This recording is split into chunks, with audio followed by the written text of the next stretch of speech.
Economy equilibrium कब attain करती है? When aggregate demand is equal to aggregate supply. अभी उन्होंने आपको ब्रीफ इंट्रोडक्शन दिया एग्रीगेट डिमांड के कंपोनेंट्स का, ब्रीफ, अभी डिटेल में फिर से आने वाला है।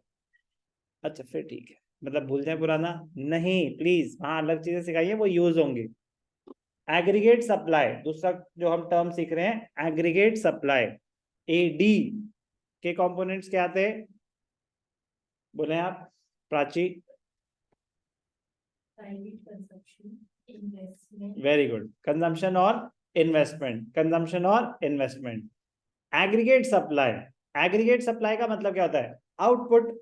Aggregate supply, output, the value of final output, the value of final goods and services, the value of final goods and services which the producers are willing to produce, which the producers are willing to produce in a given period of time, normally an accounting year. Aggregate supply refers to the money value of final goods and services that all the producers are willing to supply in an economy in a given period of time. तो ये तो सुनी सुनी सी definition है, value of final goods and services produced in a year. ये nation की income ही तो होती है, ये नेशन की इनकम ही तो होती है। Value of output, value added method, बचपन में हमने सुना था circular flow of income, production, distribution, फिर डिस्पोजिशन। तो जितनी भी प्रोडक्शन हुई क्या होता है उसका? जितनी भी इनकम जनरेट हुई फ्रॉम प्रोडक्शन क्या होता है उसका?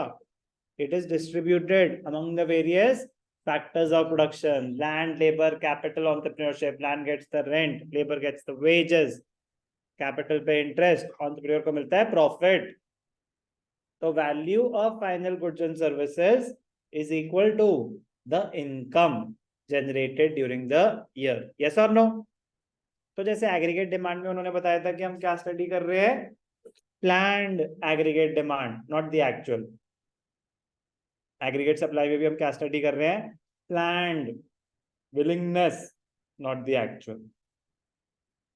It must be noted that AS refers to only the planned production or the desired output and not the actual output. Aggregate supply is equal to national income. ऐसा कैसे? बताया अभी आपको कैसे। When AS is expressed in physical terms, it refers to the total output of goods and services in an economy. We know that the value of total output is distributed among the various factors of production: land, labor, capital, entrepreneurship. So we can say that the aggregate supply and the national income are one and the same thing. At any point, at any given point, aggregate supply will be equal to the income. Aggregate supply is the output, value of output is the income. Without, so what are the components? What are the components? अभी हम सीखेंगे। जो भी आप income generate कर रहे हो उसके दो कंपोनेंट्स होते हैं, कंजम्पशन और सेविंग्स। ये कंजम्पशन और ये कंजम्पशन सेम है। कंजम्पशन और सेविंग, जो भी आपकी इनकम जनरेट हुई या तो आप कंज्यूम करोगे या आप सेव करोगे, या आप सेव करोगे। आपके इनकम 100 है तो कंजम्पशन कितनी है? तो सेविंग कितनी है? कंजम्पशन प्लस सेविंग कितनी है? Equal to income. आपके इनकम है 1000, कंजम्पशन कितनी है? कुछ भी है, अगर 500 है तो सेविंग भी 500, दोनों का टोटल कितना है? Income. At any point of time, at any point of time y will be equal to c plus s. Why? Because we are operating in a two-sector economy. There is no capital market, there is no leakage, there is no injection. ऐसा घूमता रहेगा। जितनी भी income generate हुई है या तो consume हो रही है या सेव हो रही है, कहीं बाहर किसी कंट्री में नहीं जा रही है। ओके, कोई डाउट? कोई टैक्सेस नहीं है, कोई कुछ नहीं। Components of aggregate supply: the major portion of national income is spent on consumption and the balance is saved. So income is either consumed or saved. So we can say that AS, aggregate supply, तो y एक ही बात हो गई, is equal to c plus s. कोई भी doubt? AS curve is an imaginary line. As curve is an imaginary line, उसको बोलते हैं गाइडलाइन। क्या बोलते हैं उसको? गाइडलाइन, क्योंकि उस पर डिपेंडेंट है नेशन का इक्विलिब्रियम। कह रहे इसका कर्व पता कैसे होगा? वैल्यूज गिवन हो या ना हो, ऐसा होगा 45 डिग्री पे। वाई एक्सिस पे क्या शो कर रहे हैं? Level of income. X axis पे, वाई एक्सिस पे क्या शो कर रहे हैं हम? एडी, यहाँ पे एडी एंड एएस, ठीक है ना। यहाँ पे हम क्या शो कर रहे हैं? एडी, एग्रीगेट डिमांड शो कर रहे हैं, ठीक है ना। कंजम्पशन एंड इन्वेस्टमेंट, और AD and AS consumption and saving, ठीक है। अब मेरा क्वेश्चन है कि अगर आप 10 रुपए कमा रहे हो, कुछ भी कंजम्पशन बोलो, 8, तो सेविंग कितनी होगी? 2। तो ये क्या है? सी प्लस एस क्या है? एएस। तो 10 पे एएस कितना होगा?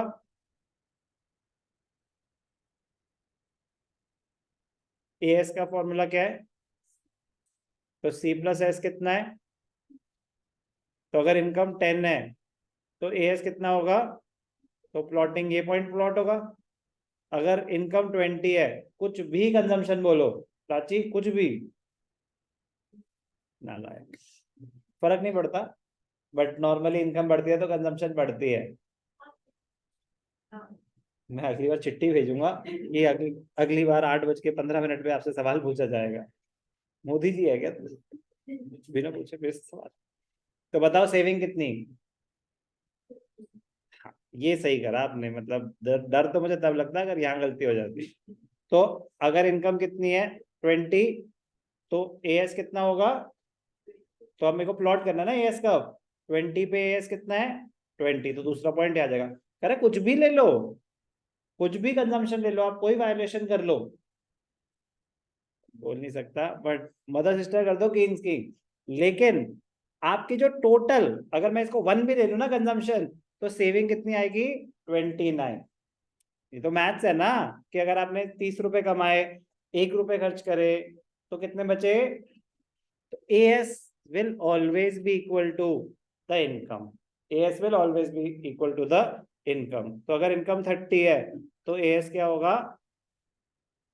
तो ऐसे प्लॉट होता है एएस का। तो ये एक इमेजिनरी लाइन है, उसमें कोई मुझे वैल्यूज मत दो तो भी मैं बस स्केल लेके खींच दूंगा लाइन। एएस कर्व डायरेक्टली बनता है, उसमें कुछ वो नहीं होता। कोई डाउट? तो डायग्रामेटिक रिप्रेजेंटेशन, इनकम 0 है तो सर अब दिक्कत, ये तो समझ आ गया। इनकम अगर 0 है तो खर्चा कहां से होगा? पेरेंट्स इकोनॉमी के पेरेंट्स नहीं होते ध्यान से देखना। पास सेविंग्स एक ऑप्शन है, पास सेविंग्स एक ऑप्शन है, लोन्स एक है, डिस्पोजल ऑफ एसेट्स। मैंने यही सुना, मैंने यही सुना, मैंने भी यही सुना जो तो कहना चाहती थी। अगर इनकम 0 है, इनकम 0 है तो इनकम का फॉर्मूला क्या है? C plus S. अब इनकम अगर 0 है, फिर भी कंजम्पशन है, कुछ भी अगर 50 है, तो सेविंग्स क्या होंगी? Plus savings. तो सेविंग इज इक्वल टू -50। इसको बोलते हैं डिस सेविंग्स। क्या बोलते हैं इसको? Dissavings. ओके। अब एएस क्या होता है? AS is equal to C plus S. Consumption कितनी है? सेविंग कितनी है? तो 0 लेवल ऑफ इनकम पे एएस कितना हुआ? तो यहाँ पे भी वैलिड नहीं हुआ। तो 0 लेवल ऑफ इनकम, एएस 0। कोई भी लेवल ऑफ इनकम हो, एएस घूम फिर के वो आ जाएगा। तो एएस कर्व क्या होगा? 45 degree line. Okay, bisecting the segment quadrant 1, ठीक है ना, इसे हमने लिखना होता। But 45 degree upward sloping line. बहुत ही ज्यादा इंपॉर्टेंट क्वेश्चन है। Significance of 45 degree line, significance of 45 degree line, ये है वेरी वेरी इंपॉर्टेंट पॉइंट। बता चुका हूं मैं आपको ऑलरेडी इसका answer. Income is represented on the X axis, consumption and saving are measured on the Y axis. तो वाई एक्सिस पे आप कंजम्पशन एंड सेविंग लिख देंगे, मतलब एएस की जगह as is consumption and saving, आप वही लिखें जो वो बोल रहे हैं, कंजम्पशन एंड सेविंग। तो which represents the aggregate, it represents the aggregate supply, AS ही है वो, बट कंजम्पशन एंड सेविंग के टर्म्स में बात करें, ठीक है जी। What is the significance, what is the significance of the 45-degree line or the 45-degree AS curve? It represents that every point on this curve is equidistant from the x and the y axis. कोई भी point लोगे तो it will be equidistant from the X axis and Y axis. What does this distance represent? क्या है ये distance, ये क्या है? ये कंजम्पशन प्लस सेविंग ही तो रिप्रेजेंट कर रहा है. ये क्या रिप्रेजेंट कर रहा है? इनकम ही तो रिप्रेजेंट कर रहा है. तो अगर डिस्टेंस सेम है तो इसका मतलब at every level AS will be equal to income. तो ये significance of 45-degree line. At every level y will be equal to C plus S.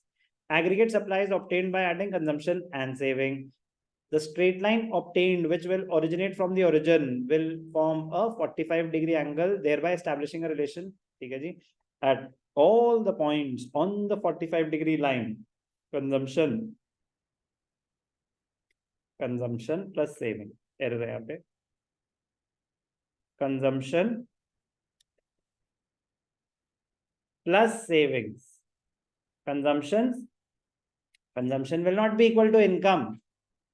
At every level, at every point, consumption plus saving will be equal to income. कोई doubt? कोई doubt? तो please इसको ठीक कर लेंगे. Page number 9. ठीक है ना? कर लेंगे सर हम, टेंशन मत, प्लीज ध्यान रखेंगे. Since two variables, consumption and aggregate expenditure are measured in the same units. कह रहा है उसमें सब रुपीज में, सब सेम यूनिट्स में मेजर हो रहे हैं. 45-degree line has a slope of 1, constant slope है. स्लोप का फॉर्मूला क्या होता है Srishti? General formula delta y upon delta x. Change जब आप 45-degree लाइन पे हो तो चेंज सेम होगा, तो स्लोप 1 आएगी. क्या आएगी स्लोप? एस कर्व की 1 आएगी. कोई भी डाउट? क्या हो रहा है sir? It bisects the 90-degree angle. चलो सेगमेंट 2 शुरू करेंगे. अब ध्यान से सुनना प्लीज मेरी बात. क्वेश्चंस साथ साथ करेंगे प्लीज. मतलब जगह इसलिए दी है वहीं पे लिख के उसी में लिखना, रजिस्टर में करने की जरूरत नहीं है.